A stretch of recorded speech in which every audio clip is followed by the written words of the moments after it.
नमस्कार, आप देख रहे हैं हिमाचल आज और मैं हूं कविता।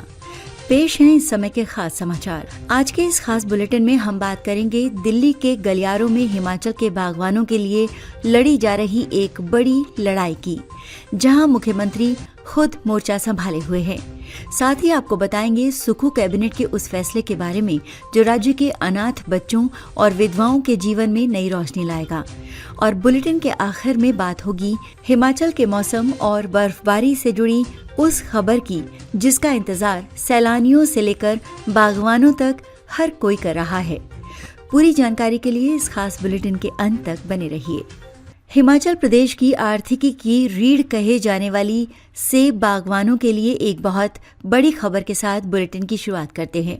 मुख्यमंत्री ठाकुर सुखविंदर सिंह सुक्खू ने प्रदेश के करीब 2.5 लाख बागवान परिवारों के हितों की रक्षा के लिए अब दिल्ली के दरबार में दस्तक दी है। हाल ही में मुख्यमंत्री ने नई दिल्ली में केंद्रीय वित्त मंत्री निर्मला सीतारमण और केंद्रीय वाणिज्य मंत्री पीयूष गोयल के साथ एक बेहद महत्वपूर्ण बैठक की। इस बैठक में मुख्यमंत्री ने विदेशी सेब के बढ़ते प्रभाव पर गहरी चिंता जताई और केंद्र सरकार के सामने एक कड़ा प्रस्ताव रखा है। मुख्यमंत्री सुक्खू ने मांग की है कि हिमाचल के पीक सीजन यानी जुलाई से नवंबर के बीच विदेशी सेब के आयात पर पूरी तरह से प्रतिबंध लगाया जाना चाहिए। इसके साथ ही उन्होंने अन्य महीनों में विदेशी सेब पर आयात शुल्क यानी इंपोर्ट ड्यूटी को बढ़ाकर सीधे 100% करने की मांग की है। मंजीत सहगल की रिपोर्ट के अनुसार मुख्यमंत्री ने केंद्र को स्पष्ट किया कि विदेशी सेब के कारण प्रदेश की करीब 4,500 करोड़ रुपए की सेब अर्थव्यवस्था पर खतरा मंडरा रहा है। फ्री ट्रेड एग्रीमेंट के तहत विदेशों से आ रहा सस्ता सेब स्थानीय बागवानों को मंडियों में सही दाम नहीं मिलने दे रहा है। सुक्खू सरकार का ये कदम प्रदेश के बागवानों के लिए एक संजीवनी साबित हो सकता है, क्योंकि ये न केवल उनके उत्पादों को बाजार में प्राथमिकता दिलाएगा बल्कि उनकी मेहनत का सही मूल्य भी सुनिश्चित करेगा। केंद्र की ओर से भी इन मांगों पर सहानुभूतिपूर्वक विचार करने का आश्वासन मिला है, जो आने वाले समय में हिमाचल के बागवानी क्षेत्र के लिए एक क्रांतिकारी बदलाव ला सकता है। इसी के साथ सुक्खू कैबिनेट ने राज्य की सामाजिक सुरक्षा को लेकर भी एक बड़ा और मानवीय फैसला लिया है। प्रदेश सरकार ने समाज के सबसे कमजोर वर्गों, अनाथ बच्चों और विधवा महिलाओं के कल्याण के लिए संसाधनों की कमी न हो, इसके लिए एक नया उपकर यानी सेस लगाने का निर्णय लिया है। कैबिनेट की हालिया बैठक में पेट्रोल और डीजल पर अनाथ एवं विधवा उपकर लगाने के प्रस्ताव को मंजूरी दे दी गई है।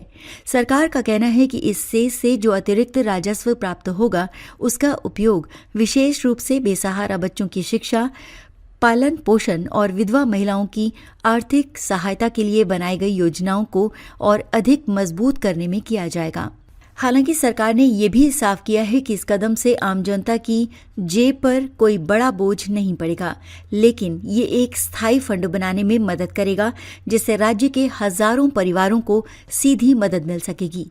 ये फैसला मुख्यमंत्री सुक्खू के उस संकल्प को दोहराता है जिसमें उन्होंने सत्ता संभालने के पहले ही दिन सुखाश्रय योजना के जरिए अनाथ बच्चों को राज्य का बच्चा घोषित किया था।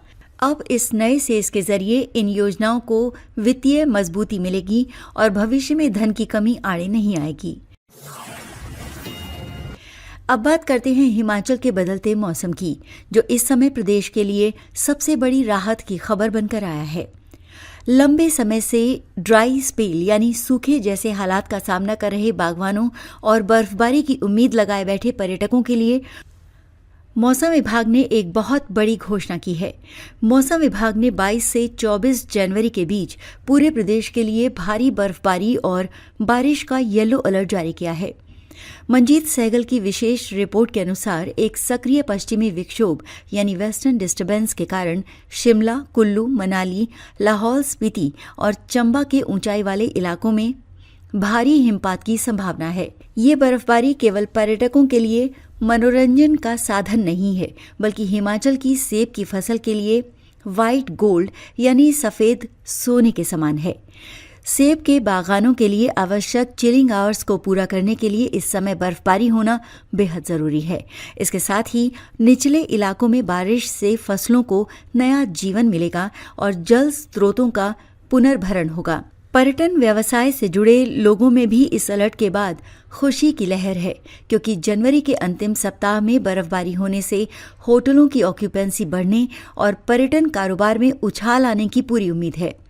हालांकि प्रशासन ने इस दौरान पर्यटकों और स्थानीय लोगों को ऊंचाई वाले इलाकों और नदी नालों के पास न जाने की सलाह भी दी है। चलते चलते आप सभी दर्शकों से एक विशेष अनुरोध है, अगर आपको हमारी ये कवरेज और हिमाचल की ये खबरें पसंद आई हों तो हमारे चैनल को सब्सक्राइब जरूर करें और इस वीडियो को ज्यादा से ज्यादा शेयर करें। हिमाचल सरकार द्वारा विदेशी सेब पर 100% ड्यूटी की मांग और पेट्रोल डीजल पर नए कल्याणकारी सेस पर आपकी राय क्या है? क्या आपको लगता है कि आगामी बर्फबारी से प्रदेश की अर्थव्यवस्था को नई ताकत मिलेगी? कृपया अपने विचार कमेंट बॉक्स में जरूर लिखें। साथ ही हमें ये भी बताएं कि आप ये न्यूज़ बुलेटिन कहां से देख रहे हैं।